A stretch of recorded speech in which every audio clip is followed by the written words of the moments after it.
bed behind you? Yes. Okay. And then as he points over my shoulder, he grabs me and turns me to him. And that was a shock. And I try to push him away. And I only weighed probably 120 pounds at that time. He was a very large man. And I kept telling him, no, this is, I don't want this at all. And I'm sure I must have said, you must have had the wrong idea. And he wouldn't listen. You know, there was no way that he would listen to what I was saying. And he grabbed me again very forcefully and started biting on my top lip. And this was extremely painful. I thought he was going to bite my lip off. It was, and that's when he pushed me back onto the bed. He bit the top of your lip. Yes. Pushed you onto the bed. Right. And then what happened? And then it's been so long and it's just so hard to go into. I need to stop.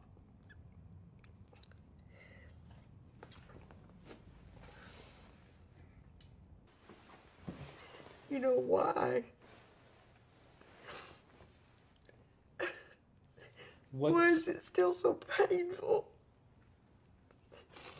What's going through your mind right now? That I'm afraid of him.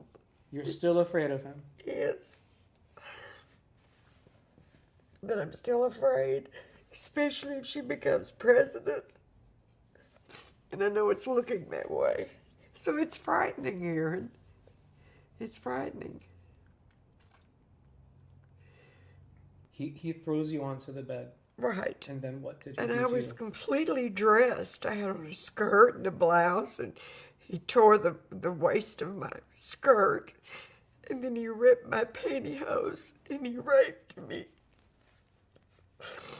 It was very vicious.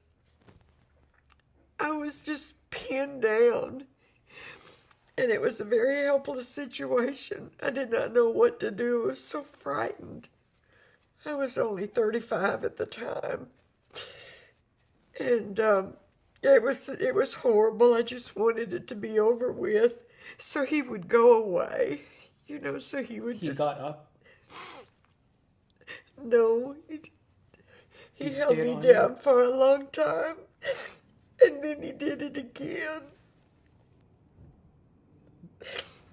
I was so ready for him to leave me alone when he started raping me again.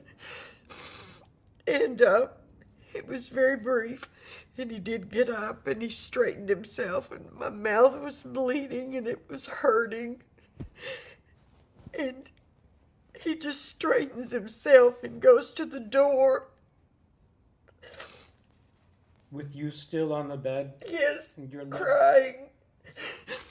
He straightens himself and he goes to the door and puts on his sunglasses and tells me to get some ice on my lip and goes out the door. About how long did everything last? Probably all of it. From the time he walked in the door until the time he left, not more than 25 or 30 minutes. So when he was still on top of you, after he did it the first time, you thought it was over? Yes. And did he say anything to you? Or he just did it again? He did say something, but it's just too horrible. I don't want to repeat it. But then he started again. And that was brief, and then is when he got up. Did you feel trapped? This big man on top of you? Oh my goodness, yes. He would push down on my left clavicle, and it hurt so much. I thought my clavicle was going to break. And my lip was just ballooning out 4 times the size that it should have been. While he was raping you? Yes. Was the lip bleeding? Yes. When he first came up to your room and he grabbed you after you were looking out the window, what went through your mind? Did you... I thought that I could tell him no and he would go away.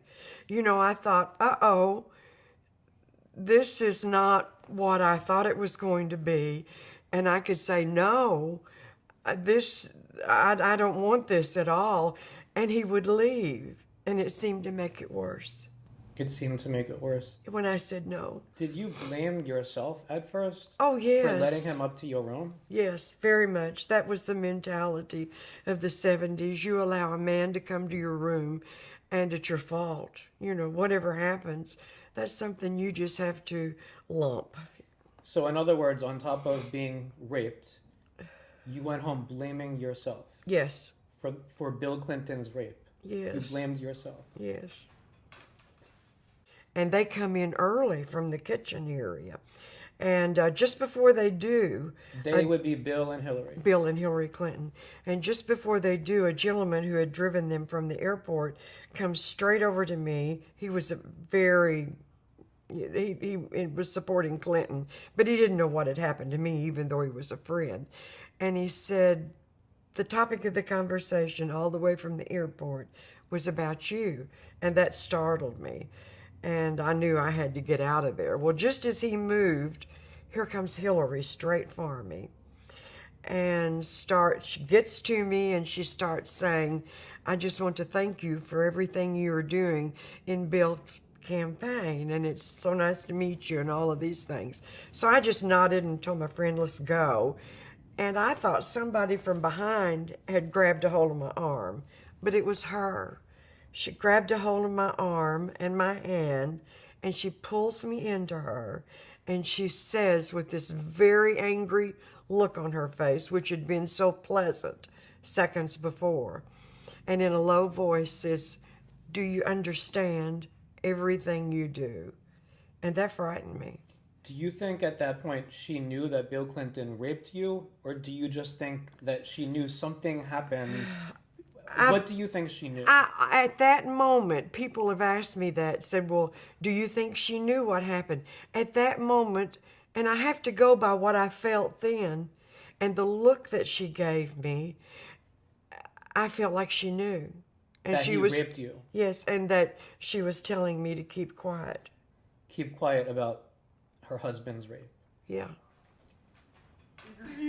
It's okay. I know. You did the right thing. It's not your fault, okay? I know. It's not your fault. It's not your fault. I know. You know that? Oh, I know it. I know it now. It's just so hard to go